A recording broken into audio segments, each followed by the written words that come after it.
আসসালামু আলাইকুম। এখন হচ্ছে কি যে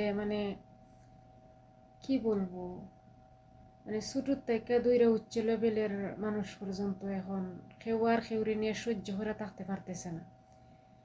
এই যে মনে করে 10 বছর 12 বছর একসাথে থাকার পরেও আর থাকা যাইতেছে না, একসাথে থাকা যাইতেছে না কেন আমি বুঝতেছি না এটার কারণটা কি। তো আমরা জানি আরিফিন শুভ ভাই খুবই ভালো একজন মানুষ, ঠিক আছে, খুবই ভালো একজন মানুষ।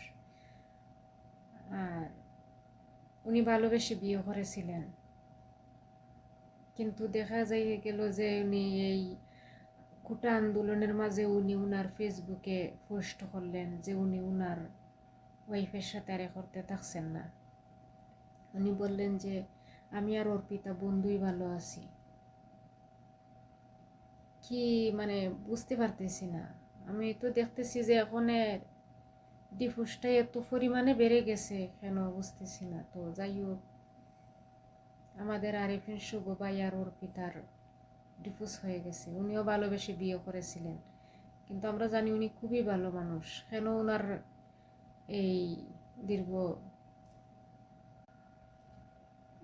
1 বছর আর 2 বছর নয়, 9.5 বছরের সংসার ভেঙে গেল। কি বলবো, আসলে দুঃখজনক বিষয়। তো উনি ওনার মায়ের জন্য দোয়া চাইছেন। তো আমার খুব পছন্দের একজন হিরো, তো উনিও যেন এটা করে নিতে পারেন, এটাই কামনা করি আর কি। আর কি বলবো।